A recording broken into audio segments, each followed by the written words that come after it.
Then look now at the, excuse me, we look now at the final area of the language paper at A grade level. So hopefully we're looking in the, I should really be calling this the mark band 4 level. So forgive me for that, as I've been referring the A grade the whole way through. But so because obviously we can get a range of grades here. We can get the A, we can get the A star. So let's see what we actually get. Again, our question is the same. We're looking at language, and remember, we always got to remember that these kind of key elements are always going to be the same. Okay, always in question 4, you're always going to be analysing language, and you're always going to be starting in the same way. And credit to AQA for doing that. It kind of helps students be a lot more assured in going into the exam because they know exactly what's going to come up. So great. So what are we trying to do? We're trying to offer a full and detailed understanding of the text in relation to language. So that basically means we understand all, or we pick up things from all of the text and show how language is used all the way through the text, especially if it changes or the uses change, etc., etc. Analyze how the writers have used language differently to achieve their effects. So we have to be able to show differences in the way that writers have used the language across the two texts. Offers appropriate quotations or references in support of the ideas with perceptive comments. Perceptive, obviously, like we've said, is very detailed. You're just taking it further than people normally would. And appropriate quotations mean you're picking out the best ones in this one, or at least ones that are very, very relevant. Focuses on comparison. So here, look, focuses on comparison. This one's like offers clear, attempts to, shows limited. So this is focuses on comparison. So you have to compare a lot to get an A star.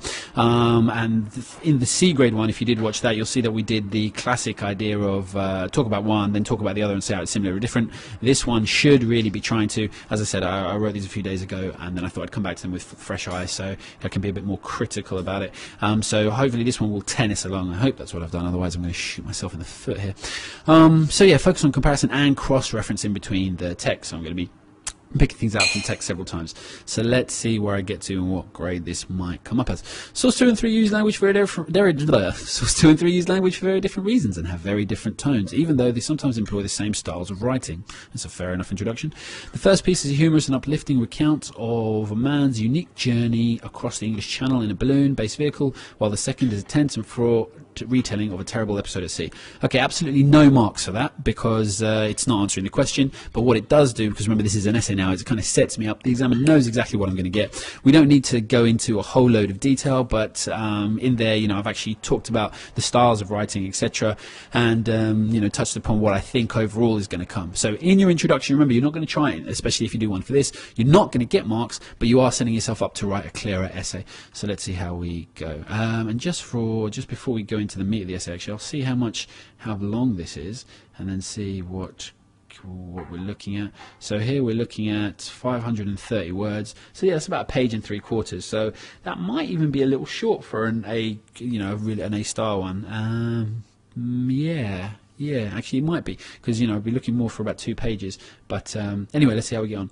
As both are describing journeys, they both use dramatic language to heighten the tension of the situations they are in. Source 2 sees Mr. Trapp strapped in his chair, giving us the idea of a flight procedure without the plane, highlighting how dangerous his adventure is, but we are told of the safety measures taken that he concludes his journey safely. Dramatic language is far more evident in Source 3, where Claire Francis deals with a ghastly moment of silence, which gives us the feel of utter dread as something terrible is about to befall her. So that's quite clear. Done the cross-referencing is good, but so I think I've actually missed, I've missed the quotation here, because obviously that would have been obviously I have to look at that. But you see here the detailing isn't actually very good now that I'm looking back on it. Source 2 sees Mr. Trapp strapped in his chair, giving the idea of a flight procedure without the plane, highlighting how dangerous his adventure is. That's clear and relevant, but that's not detailed and perceptive.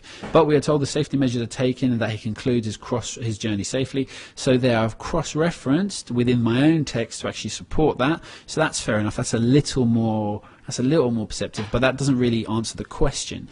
And the second dramatic language is far more evident in Source 3. Good comparison there, where Claire Francis deals with a ghastly moment of silence, which gives us the feeling of utter dread. So we've actually picked up exactly how it makes us feel, as something terrible is about to befall her. So I wouldn't actually say that first one was up in the A grade category at all. Let's see if it gets stronger. Warm evocative language is also used in Source 2 when we're told of the exceptional, quiet, peaceful and beautiful experience. The language here is creating a heightened sense of serenity, allowing us to imagine the journey with wonder. That's nice. Evocative language. So what's nice about that basically is that it's a full explanation, and it's the way it's an original, and it's quite a mature way of actually accounting for everything that was in there. So language here is creating a heightened sense of serenity. So that's an intelligent or a perceptive sentence, because obviously we can imagine being up there and being serene, allowing us to imagine the journey with wonder. So it's not just imagining the journey, but obviously with the feeling of which we can actually look back on it. So that's a little close to perceptive. That might be squeezing into 13 there. Evocative language is also used in source 3, but builds a sense of doom. Good. Francis explains the boat would leap, then crash down on the other side. This is a powerful scene. We imagine a heaving ship being tossed around by the winds, and then within that fully understand how she's tossed around like an item in a washing machine. So the actual analysis of the language is good, but you can see here I've just kind of pulled out of the full effect, just kind of said one thing. I presume if I was really going to be perceptive with it, I should actually continue that, make a couple of points like I've done here, where I actually said that, and then add on top of it that this one is just tossed around like an item in the washing machine, but the cross-referencing there is very good. That's very mature. So again, it's a little more, this paragraph's a lot better than this paragraph. So here I'm actually starting to get some marks, and the cross-referencing has been solid. So you can see in each paragraph I mentioned source 2 and then source 3, and here we've mentioned source 2 and then source 3. So we're cross-referencing all the way through, tennising between them, and it's a bit stronger. The language use differs in both extracts heavily. So here I've talked about similarities, now I'm looking at the difference apparently. The language use differs in both extracts heavily. The language in source 2 is generally quite humorous. The pun in the headline prepares us for that, and the image of Mr. Trapp arriving in a cabbage field before the French police adds a humorous element to the situation, especially as he's described as it's described simply as unexpected rather than anything more sinister. So that's a fair enough analysis of the style of the writing and how the language is used to do that. Obviously the reference to the cabbage field, because they've just been used in particular. You could have just said landed in France, but then obviously we've got this kind of Keystone Cops moment where we've got the idea of the French police just being bemused by this almost. Though an attempt at humour can be taken from source 3's reference to being flung around like a washing machine, which gives us a homely, silly image, the humour is taken out of the situation that she is in, and is probably only the power of hindsight that allows us to describe it in such a way. The rest of the language in the passage is far more attuned to that of a perilous situation. So that's well put, because I've said that the language actually differs heavily, and then although I pick out an attempted humorous thing in number 3, I'm just saying that it seems that way. So that's quite perceptive. I'm saying it seems that way with hindsight, but in the actual writing of the experience it's not. So again, maybe I'm scraping the bottom of this band here with that. There is a stark contrast in the way language is used to discuss the technicalities of the trip. Source 3 refers specifically to the items on the ship that are essential for travel, such as the mast, the hull and the sails. This casts Francis as an authority figure who knows her ship and all its parts and is able to manage them, while Mr. Trapp is referred to as simply having a dozen balloons filled with helium and a chair, making out to be some kind of maverick eccentric, when we can be sure that he had guiding devices, radio contact and other things to methodically reduce the risks. Okay, so good cross-referencing again within the article. Very clear point made about the authority figure, and that she knows her ship and is able to manage them. So that's a little more stretched than developed. So this is actually getting better as it goes on. So the first two, I'm just looking at it now. The first two maybe we could do without, and we're still very strong. I wouldn't actually say very strong. There's no way this is up the 15, 16 mark. It might be touching upon the 13. I feel quite bad if I told you this was an A and it didn't touch upon the 13. I think it's definitely enough for a 13. Obviously the examiner will comment on it a little further, a little more technically, yeah, it's in the 13 range. It's not amazing, but it's a solid. It should be a solid A, or at least. Yeah, it should definitely be in a band 4.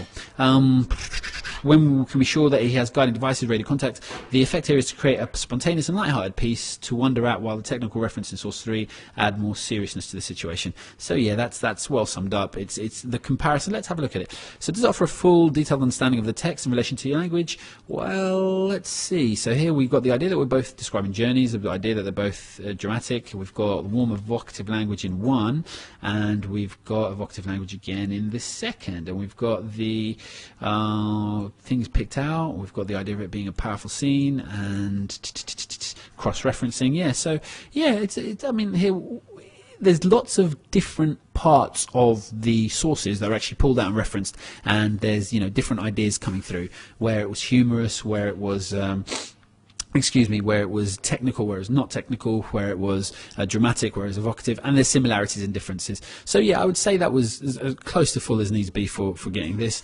And I analyse how the writers have used language differently. Yep, we've definitely looked at that. Offers appropriate quotations and references. Yeah, that's done really well with perceptive comments. Some of them are, some of them aren't. But remember, you only have to do it a couple of times to prove you can do it. So that should be okay. Focus on comparison and cross-referencing between the text. Yeah, that's probably the strongest point of this. know, that's probably, if you were going to just mark them individually, that's probably one of the where it gets full marks, you know, for doing that. But there could probably be a little bit more about effects. Like I've said in a couple of paragraphs, we've pulled out here and not really kind of put and, you know, just kind of mention one or two things. But I think on the balance, it's definitely still in there. But yeah, we look forward to the